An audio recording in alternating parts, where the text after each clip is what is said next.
Welcome to the Tool of the Month Club, Storybird.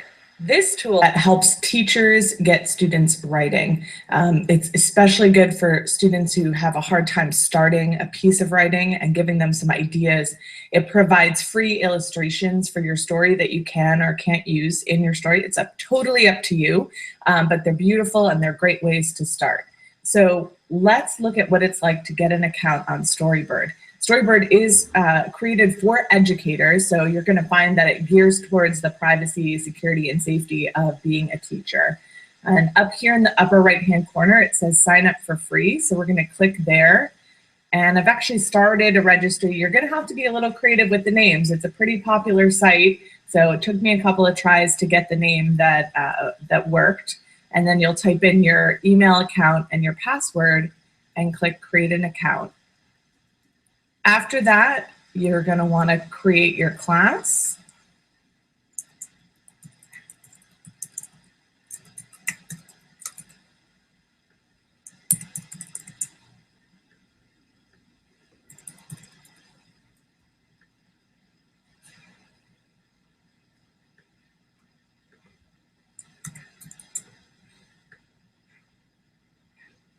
You can choose a picture or skip this step. And now you're part of the Storybird studio. Also, you're going to want to go to your email and verify your email address so that you can use Storybird to the best of your needs. Here and click Write. And this will bring up an entire page of illustrations. All of these are free for you to use and should start to help your students inspire a story that they can tell. And they're for all different grade levels. So let's look at this one and see the different pictures. This looks like a story that I could tell. So once I've decided on a particular set of illustrations, and if you can't, over here, they've got lots of good tags to kind of help you find ones that maybe are like this. It's endless, the illustrations that are available, and everything is free.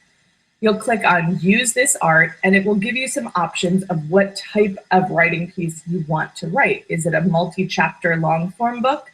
Is it a picture book with multi-page? Or is it a poem with a single image? I'm going to select first a picture book.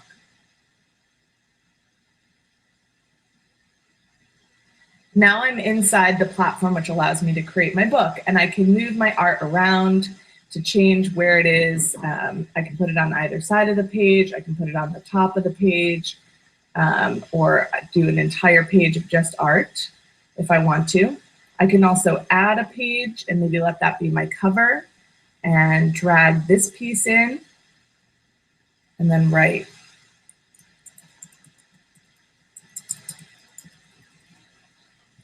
Now I want to get my next page in there. And maybe on this page, I don't want to put my art in the same place. I can move it over to either side. As you play around with the art, it will show you where you can possibly drag it. And then you can type in this text box over here.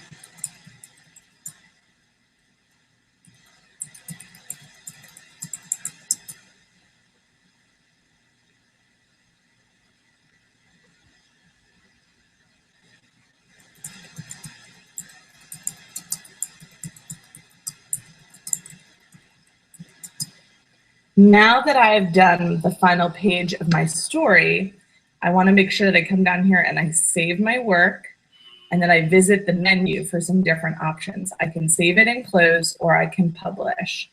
It also has the option to invite a collaborator, but as a teacher account, you can decide whether or not that option appears for your students. Oh, I forgot to title my story. So you can pick from these different pages to select a custom cover and a title.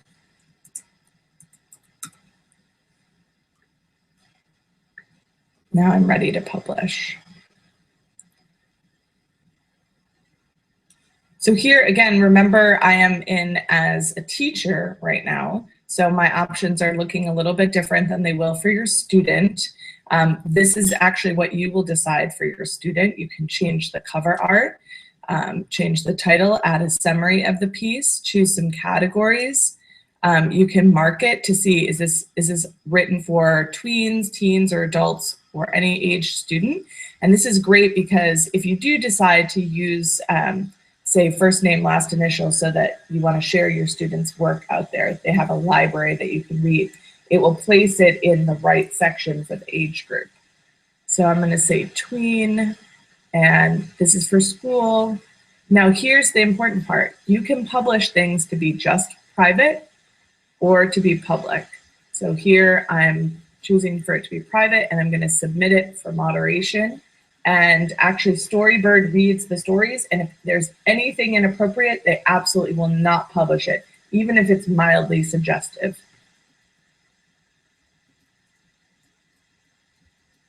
And there we go. In a little while, this story will be published, but only to my class. I chose not to publish it out into the world, and other people in my class can read my story if you want them to, or you can keep it just for the teacher and have the teacher grade it. Next step is looking at Storyboard through a student lens. What will the students see when they set up their accounts? Now, first of all, I want to highlight the best thing about Storyboard, which is down here. Note that student emails are not required. Woohoo! We always like it when we see that on a site.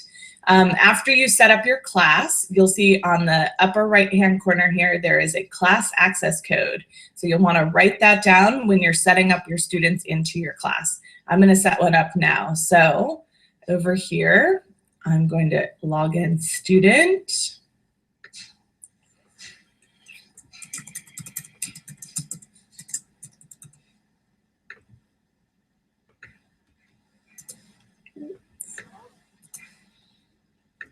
See here it says email optional, and then I'm going to create a password, create an account. I'm going to skip the avatar step. And I'm going to skip right to the tab that says class, and I'm going to put in that code. And I would do all this setup for your student accounts. Join class. And here I am. So I have the class library, which shows the story that I published to the students, which may be an example, or I could also have other class projects that are in there for students to look at, which is great. Then I could publish an assignment. I have my class list down here of who's in this class. And maybe I'm ready to write a story as a student. So I visit the right tab again, and I scroll down and I look at the different pictures.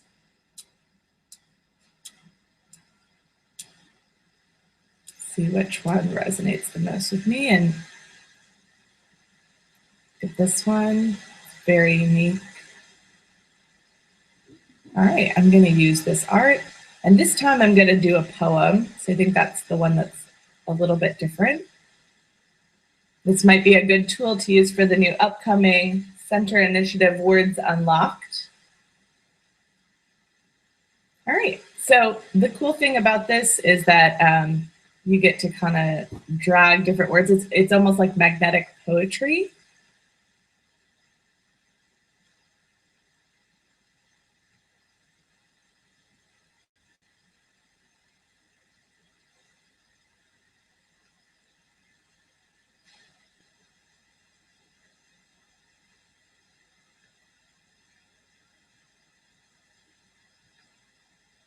All right, so maybe I'm done with my poem. I go over here and menu, and I click publish. And now it has been published. So let's go back to our teacher account to see what that looks like.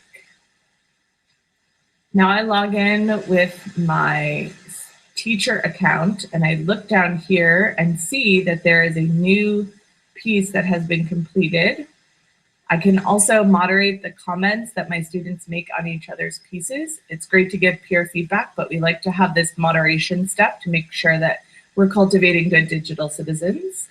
So I go back to review the story, I click on poetry, and I can give it a grade, and it will not publish this particular piece until I go through the process of viewing it and deciding where it should go. So that's a great line of defense to have as a teacher.